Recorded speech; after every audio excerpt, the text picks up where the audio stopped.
Welcome back to Mock Draft Madness, day 23 of doing a mock draft every single day until the NFL draft on April 25th. If you don't know ball and want to know ball, be sure to subscribe, leave a like. Let me know in the comments your favorite and least favorite pick from this mock draft. We're going to do a little bit of a shakeup in the top three based on a quote that I heard from Jerod Mayo today, the Patriots head coach, basically saying that they are confident in Jacoby Brissett, and this isn't an exact quote, but he basically said it's not a foregone conclusion that they are going to go quarterback. Now, when I started doing these mock drafts, I started talking about how I do think that they will end up taking a quarterback because it's kind of rare that you pick this high, but originally I was on the boat of trading the pick, and I still think trading the pick is a viable option because there are so many holes on that New England team, and it's such a young coaching staff in terms of experience calling plays. Elliott Wolf is now drafting. There's so much new stuff at the Patriots organization, and it's almost like, do you want to take the swing on the quarterback right now and be so concerned with developing him, or do you want to work on building your roster up where he is in a stable environment in order to thrive? So what we're going to do here is we're going to start the draft off, okay? And we are going to go Caleb Williams, and then we are going to go Jaden Daniels to the Washington Commanders based on just reports that I have seen from Breer, Jerod Mayo, quotes, things like that. This is, this isn't just gut stuff. This is stuff that I've been hearing. So here's my thing. I don't want to hear a comment. I don't want to see a comment because I always get these, bro, do you actually think they're doing this? Okay, I don't think they're going to trade the pick, but we're doing 50 mock drafts. I'm going to try different scenarios. So we are going to have the New England Patriots trade out with the Minnesota Vikings, and it is going to take a haul. You are going to get a pick swap. Minnesota's giving up their first next year, and probably, I would imagine, because I can't do it, a second in 2026 as well, or Minnesota is going to have to give up a player like a Jordan Addison, honestly. And the reality is, if you look at what the Panthers gave up to move to 1 and what the 49ers gave up to move up for Trey Lance, this capital is not unheard of. So I'm going to leave it here. Jordan Addison, I don't think they'd ever put him in a trade, but I think that caliber of player is kind of what the Patriots would want back. And you see how fast the Bears were able to kind of jumpstart their rebuild with the trade that Carolina gave them. So I think New England can kind of look at that as kind of a blueprint and say, okay, maybe this is something that we look into. Right now, I'm not going to include the player. I'm just going to do picks. Remember, guys, I can't do 2026, so it'd be a 2026 second round pick as well. And we're going to force this trade through.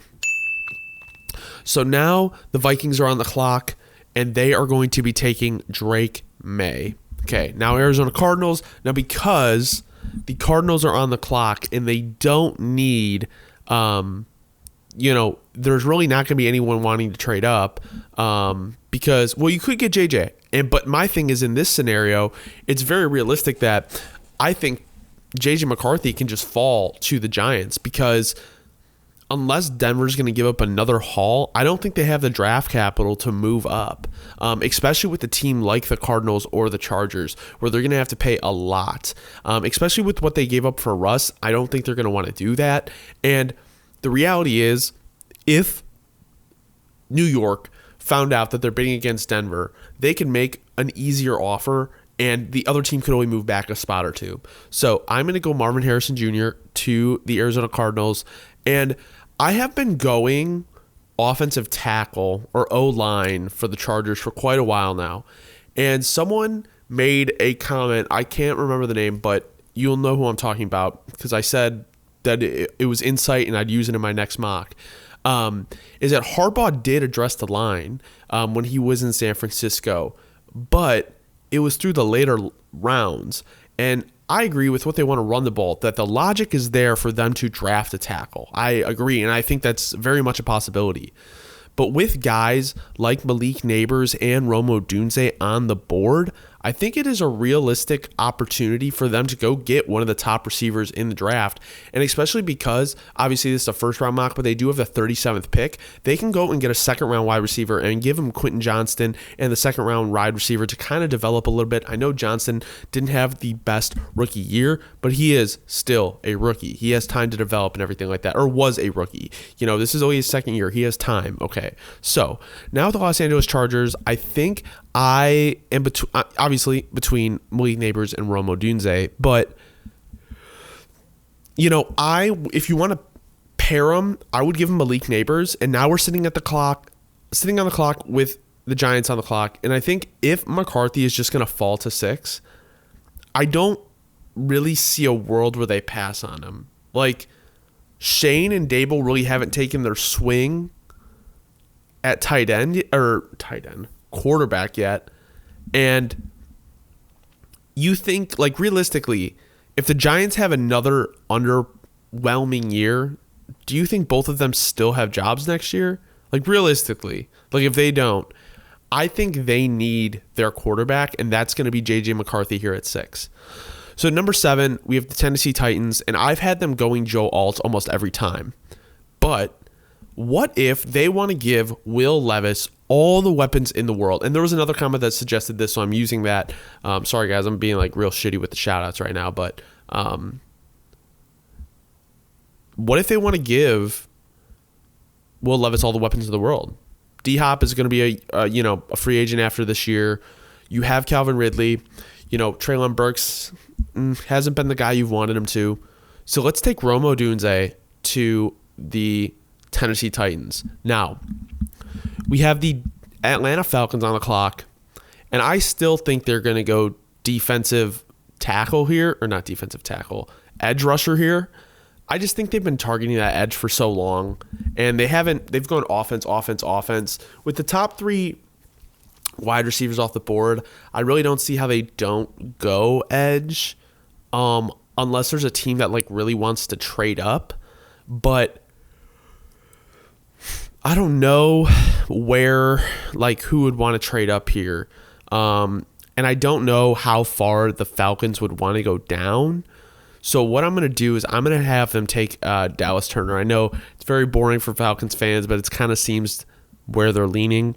Now, this is interesting for the Bears because they need an edge. But in this scenario, if Joe Alt is on the board, yes, they have a good, an average, a little above average, depending on how you rate him, left tackle in Braxton Jones. And he's cheap. He was a 5th-round pick. But can you pass up a guy like Joe Alt, especially if the wide receivers are gone? You could also target a guy like a Brock Bowers who can play in the slot. But in my opinion, there's more impact here with Alt. So I'm going to go Joe Alt to the Bears at 9. And then Ryan Poles has his bookend tackles for the next 10 years. At number 10, we have the New York Jets on the clock.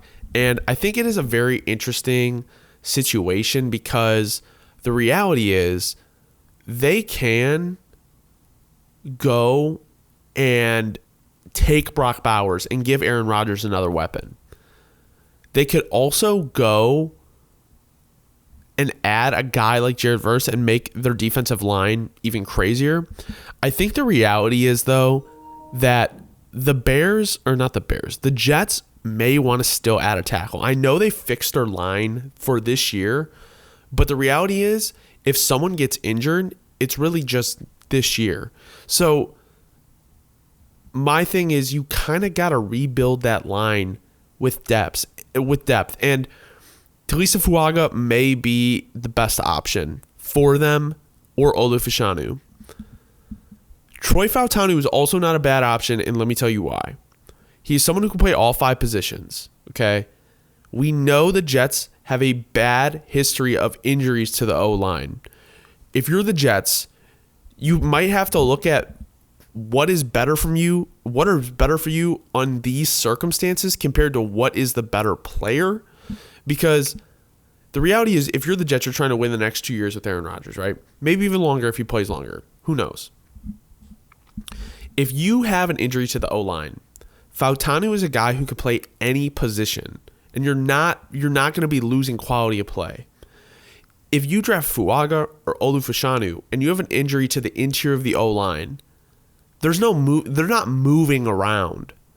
Fautanu is genuinely one of those guys that can do that, and he might be the better play for the Jets if they want to make sure that they have security at all 5 positions.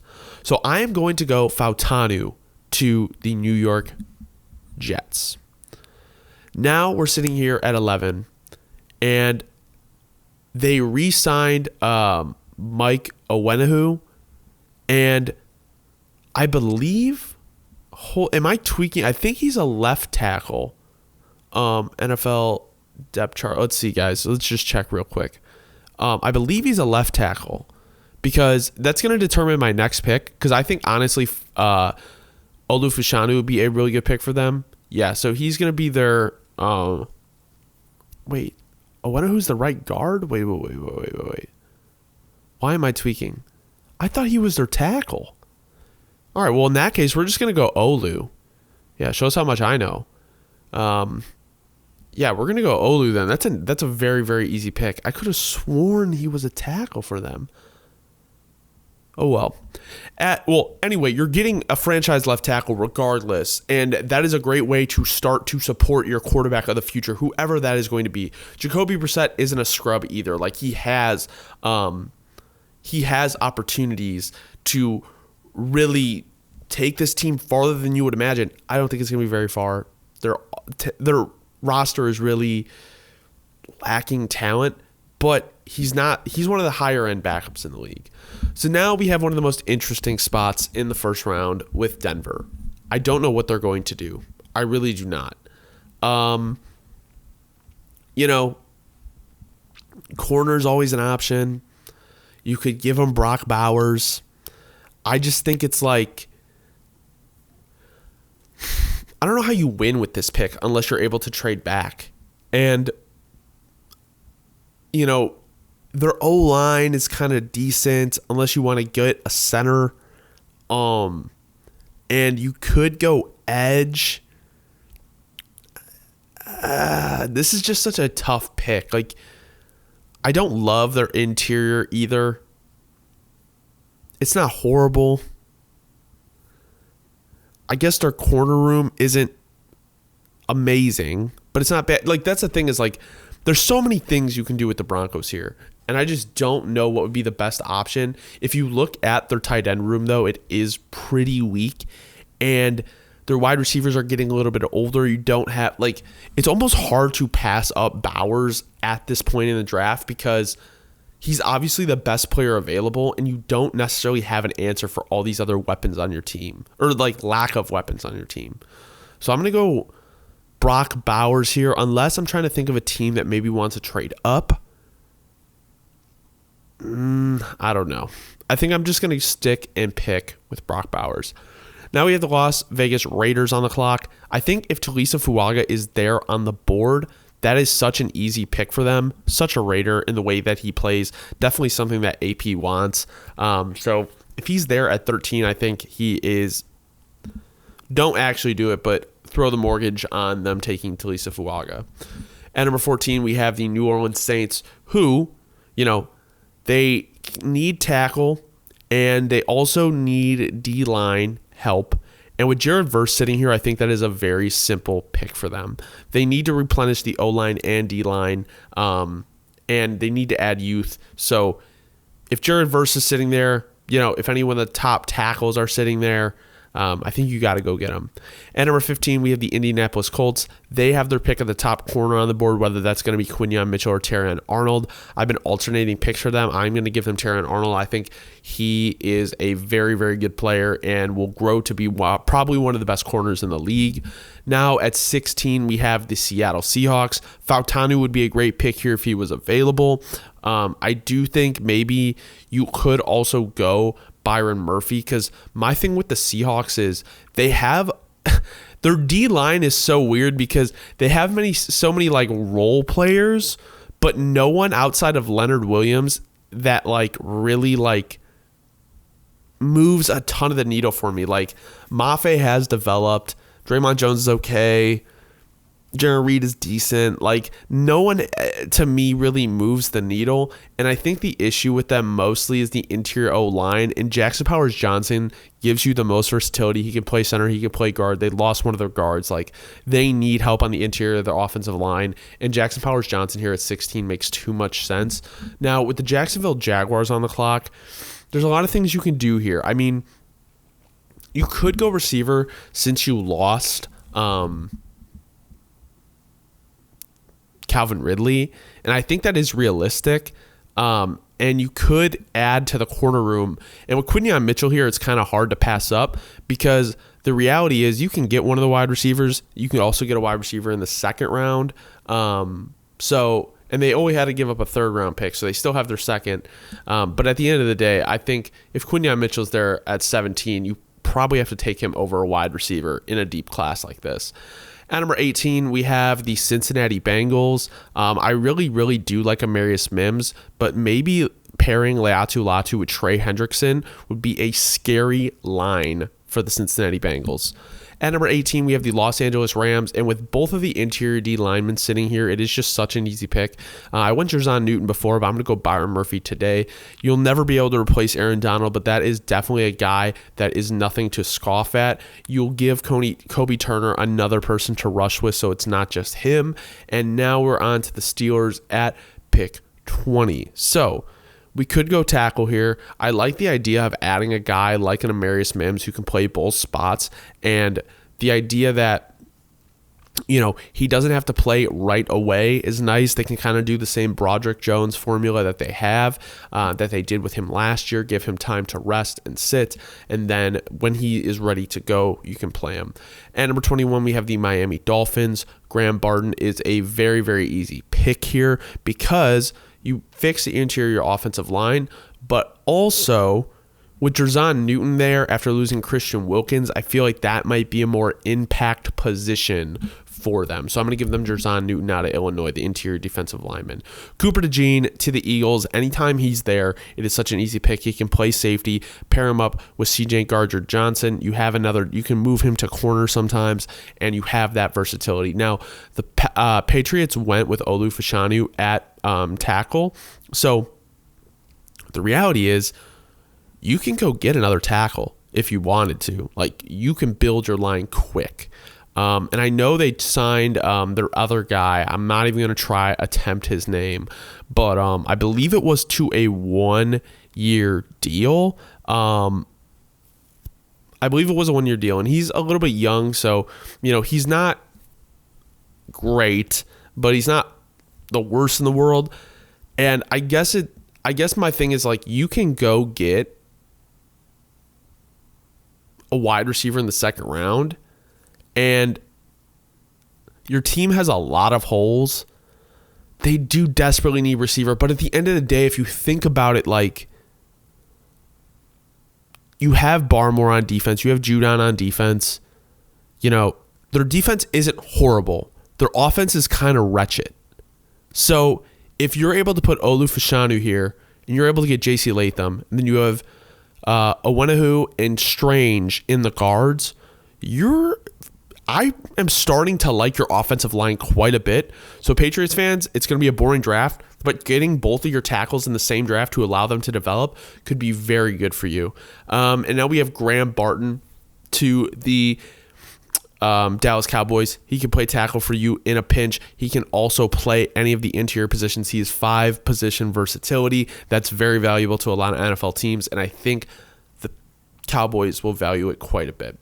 At number 25, we have the Green Bay Packers. So I have been going Nate Wiggins here. I got a comment saying that the Packers have kind of a size profile where he's a little bit too small, and I understand that. And I'm not going to go Nate Wiggins here, strictly because he is smaller than their profile. But at the same time, like, if you look at the talent of Wiggins compared to a Kool-Aid McKinstry or a TJ Tampa, it's just like you're starting to like get into a little bit different tiers. It's not huge, but there is a little bit of a gap, and it's like, do you want to take the more talented player or just strictly a guy that you is more like the type of player you're looking for. And depending on the teams stick to that at different strengths. Like speaking, I'm not going to speak for the Packers, but speaking for just out of experience with the Bears, they like long, fast players, so they try to stick to that as much as they can. So with the Packers on the board here and all the interior linemen kind of gone,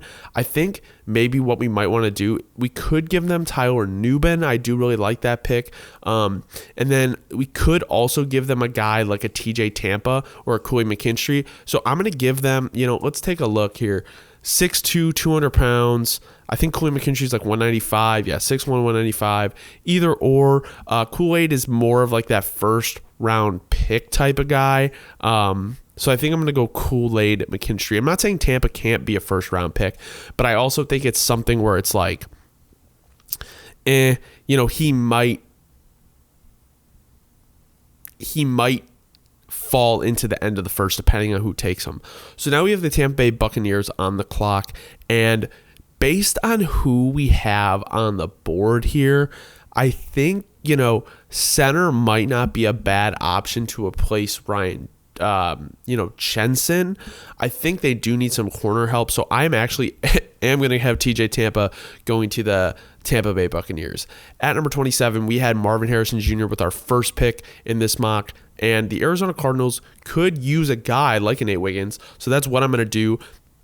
The beauty about picking for the Cardinals is you can pretty much pick anywhere outside of quarterback and you would be fine. 28 to the Buffalo Bills. I think if Brian Thomas Jr. is sitting here, that is such an easy pick for them to pair with Stephon Diggs. At number 29, we have the Detroit Lions. Now, they desperately need corner. And the issue is the way this board fell is there's not many corners there. And if you want to look at the Lions, okay, let's look at the Lions depth chart real quick. Amon-Ra St. Brown, Jameson Williams. If they are trying to make a push, adding Adonai Mitchell to that wide receiver room with Jameson Williams, Sam Laporta, Amon-Ra St. Brown, you have Jahmyr Gibbs, you have Dave Montgomery. Teams that are not the Chiefs need a lot of star power on offense, and adding a weapon like Adonai Mitchell could push them over the top and make them very scary for a lot of defenses in the NFL, especially with Ben Johnson calling plays. So now we're sitting here at 30 with the Baltimore Ravens. They desperately need O-line help. That is 2 guard spots and a tackle spot. I think Jordan Morgan is kind of the easy pick here. I've been going Jordan Morgan over and over again here. They also do need edge help. So I think it is possible that they do go edge.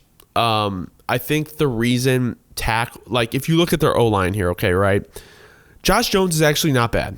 So he can play. But do you want Daniel Falele playing for you? And they re-signed Matabike. Their edges are a little rough. Roderick Washington is not horrible, but maybe you want to give them some juice, like a Chop Robinson. Could also go corner, but I don't love the corners on the board.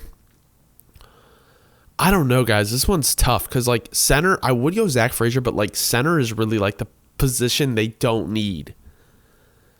So, I guess Kamari Lassiter wouldn't be a horrible pick. I think Jordan Morgan is, it makes the most sense. It's hard to go away from that. At number 31, we have the San Francisco 49ers on the board. They need O-line as well. There's really not O-line there. You could give them Guyton, but they want a guy that, they probably play now. But also, if you add Guyton to the room, I will say this. McKivitz is signed through 2025, so you have time to let him develop, and he is definitely someone that needs to be developed.